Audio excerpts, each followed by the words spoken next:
तो आज हम पढ़ेंगे डबल फर्टिलाइजेशन। ठीक है, जैसे कि हम जानते हैं पॉलन ग्रेन जो होता है हमारा मेल गैमी, उसके अंदर दो होते हैं। ठीक है, किसके अंदर? पॉलन ग्रेन जो होता है उसके अंदर दो मेल गैमीट बनते हैं ना, जेनरेटिव सेल के डिवाइड होने के बाद, है ना। तो पॉलन ट्यूब जो होता है ना, जब पॉलन ट्यूब जब बनता है और मेल गैमीट उसके थ्रू ट्रैवल करते हैं और पहुंचते हैं सिनर्जिट तक। ठीक है, सिनर्जिट में वो खुल जाते हैं। जैसे कि ये डायग्राम देखिए, ये आपका पिस्टल है पूरा, ये पूरा पिस्टल है, राइट। ये पॉलन ग्रेन है, ये पॉलन ट्यूब है, ये पूरी यहाँ तक आ रही है और इसके अंदर दो मेल गैमीट हैं जैसे कि दिख रहे हैं। ये कहाँ पे खुल रहे हैं? ये सिनर्जिट हैं, ये दोनों दिख रहे हैं, ये दोनों सिनर्जिट हैं।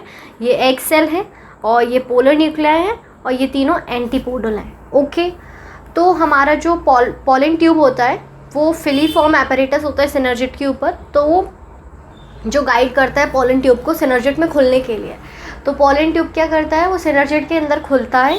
ठीक है, किसी एक सिनर्जिट के अंदर खुलेगा और अपने दोनों मेल गैमीट उसके अंदर सिनर्जिट के साइटोप्लाज्म के अंदर डाल देगा। ठीक है, ओके। फिर उनमें से एक मेल गैमीट क्या करेगा?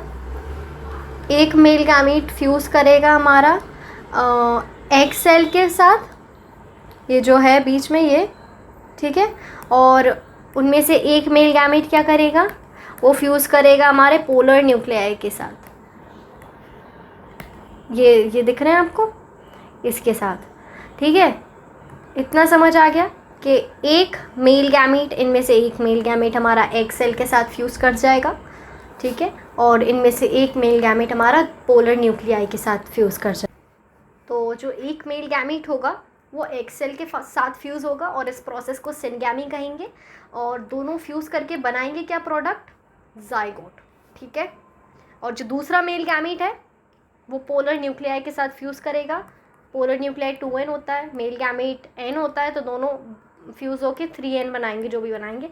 तो क्या बनाएंगे? Primary endosperm nuclei. ठीक है, ये 3n होता है और जाइगोट 2n होता है। ठीक है, और ये जो प्रोसेस होता है जब एक मेल गैमीट हमारा पोलर न्यूक्लियाई के साथ फ्यूज़ करता है तो वो ट्रिपल फ्यूजन कहलाता है उस प्रोसेस। ठीक है, वो प्रोसेस। नेक्स्ट, ये आपने देख लिया डायग्राम। हाँ, तो ये दो टाइप के फ्यूजन हो रहे हैं ना, एक सिनगैमी हो रहा है और एक ट्रिपल फ्यूजन हो रहा है। दो फ्यूजन हो रहे हैं ना, तो इसी को डबल फर्टिलाइजेशन कहते हैं, सिंपल। ओके, चलिए अब जो सेंट्रल सेल है, ये जो सेंट्रल सेल है, सेंट्रल सेल कौन सा मैं बता दूं, ये पोलर न्यूक्लियाई जिसके अंदर है ना, this is the central cell. ठीक है, सेंट्रल सेल हमारा पैक बन जाता है, पैक यानी कि प्राइमरी एंडोस्पर्म सेल, और वो अल्टीमेटली एंडोस्पर्म बन जाता है फ्यूज़ होने के बाद। ठीक है, जाइगोट हमारा एम्ब्रियो बन जाता है बाद में, पेन वही पोलर न्यूक्लियाई पेन बन जाता है। ठीक है, सिनगैमी और ट्रिपल फ्यूजन दोनों को डबल फर्टिलाइजेशन कहेंगे। All right, next. ओके, अब आते हैं पोस्ट फर्टिलाइजेशन इवेंट्स पे।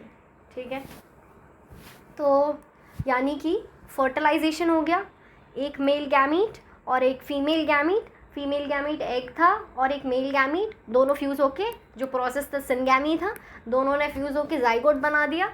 ठीक है, अब आगे क्या हमने देखा, जाइगोट आगे एम्ब्रियो बनाता है। ठीक है, तो पोस्ट फर्टिलाइजेशन क्या है इसमें?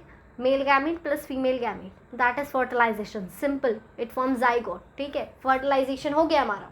अब उसके बाद क्या होगा वो देखते हैं। तो जो एम्ब्रियो डेवलपमेंट और एंडोस्पर्म डेवलपमेंट, हमने बोला था ना, जाइगोट हमारा फर्दर डेवलप करेगा एम्ब्रियो में। ठीक है, और जो पैक है वो हमारा एंडोस्पर्म बनाएगा। पैक जो सेंट्रल सेल है, सेंट्रल सेल जो होता है वो हमारा एंडोस्पर्म बनाएगा। सेंट्रल सेल वही जिसमें पोलर न्यूक्लियाई होता है ना, वो। ठीक है, ये देखो, ये जो सेंट्रल सेल है इसके अंदर पोलर न्यूक्लियाई है ना, यही हमारा एंडोस्पर्म बनाएगा। ओके, चलिए एंडोस्पर्म बनाएगा। ओके, तो पोस्ट फर्टिलाइजेशन इवेंट में क्या क्या चीज़ें होती हैं? एम्ब्रियो डेवलप करता है और एंडोस्पर्म डेवलप करता है। पहला पॉइंट आपके स्कूल में आए लिखने को, तो आप लिख सकते हैं ये पॉइंट्स सारे। और जो ओव्यूल है, पूरा ओव्यूल जिसके अंदर एक सेल है, सिनर्जेट है, समझ आ गया होगा। तो जो ओव्यूल है वो सीड बनाएगा आगे, फर्टिलाइजेशन के बाद जो ओव्यूल है वो सीड बना लेगा, ओवरी जो है वो फ्रूट बना लेगी। ठीक है, तो इन सारे डेवलपमेंट्स को एक साथ पोस्ट फर्टिलाइजेशन इवेंट कहा जाता है। एम्ब्रियो डेवलप करेगा, एंडोस्पर्म डेवलप करेगा, ओव्यूल हमारा सीड में बदल जाएगा, ओवरी हमारा फ्रूट में बदल जाएगा। फर्टिलाइजेशन के बाद पोस्ट फर्टिलाइजेशन इवेंट मतलब फर्टिलाइजेशन के बाद क्या क्या होगा, तो देख लिया हमने। एम्ब्रियो और एंडोस्पर्म डेवलप होगा, ओव्यूल मेच्योर होके सीड बना लेगा और ओवरी मेच्योर होके हमारा फ्रूट बना लेगा। ओके, और मैं पहले बता दूं आपको, एंडोस्पर्म का जो डेवलपमेंट है वो पहले होता है एम्ब्रियो डेवलपमेंट के। ठीक है, तो endosperm development precedes embryo development. Precedes word याद रखना, आपके नोट्स, आपके अगर स्कूल में एग्ज़ाम है तो ये वर्ड लिखना, ये एनसीईआरटी में गिवन है। ऑल राइट, अब देखो ये पैक, पर ये देख लेते हैं PEC पैक, ये किससे बना है?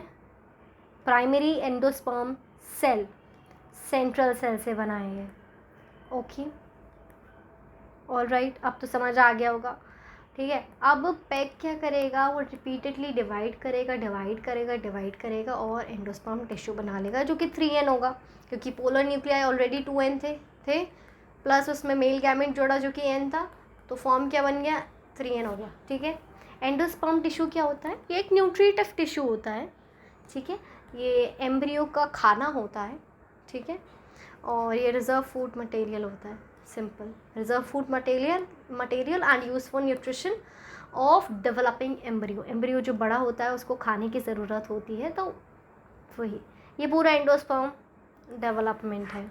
ठीक है, और जो पेन होता है, पोलर न्यूक्लियाई जो है वो पेन बनाता है। ठीक है, प्राइमरी एंडोस्पर्म न्यूक्लियाई, ये क्या करेगा? ये फ्री न्यूक्लियर डिवीजन होगा, इसका फ्री न्यूक्लियर डिवीजन होगा तो फ्री न्यूक्लियर एंडोस्पर्म बनेगा, फिर बाद में फ्री सेल्यूलर एंडोस्पर्म बनेगा। मेजॉरिटी केस में यही होता है। ठीक है, फ्री न्यूक्लियर एंडोस्पर्म का कुछ एग्जांपल, कोकोनट वाटर, जो आप नारियल पानी देखते हो, नारियल का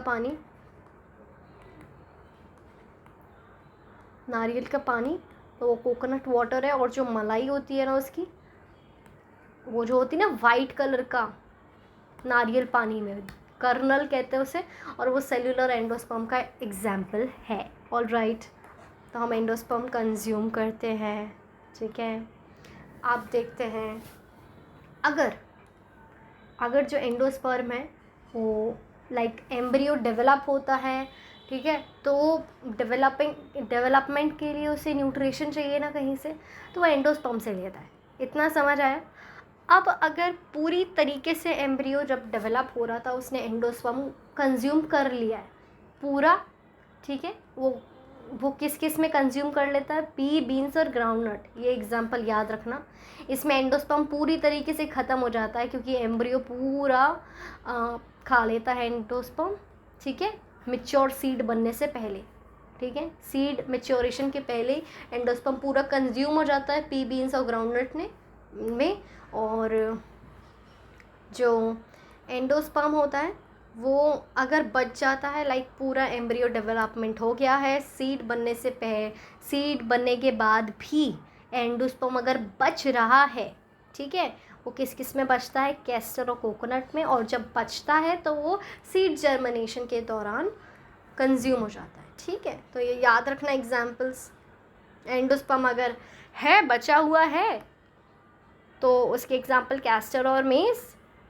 ठीक है, अगर बचा हुआ है, इट्स स्टिल लेफ्ट, कंज्यूम नहीं हुआ है एम्ब्रियो के द्वारा, तो उसका एग्जाम्पल कैस्टर और कोकोनट है। जैसे कि कोकोनट का पानी एंडोस्पर्म होता है, वैसे पी, बीन्स और ग्राउंडनट क्या होता है? पी, बीन्स और ग्राउंडनट में एंडोस्पर्म ख़त्म हो जाता है, उसमें नहीं बचता है। तो एग्जाम्पल इम्पोर्टेंट है। ऑल राइट, ये देख लिया आपने।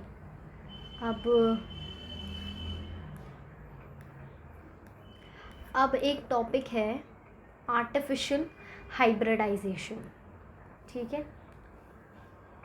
ऑल राइट, तो आर्टिफिशियल हाइब्रिडाइजेशन देख लेते हैं।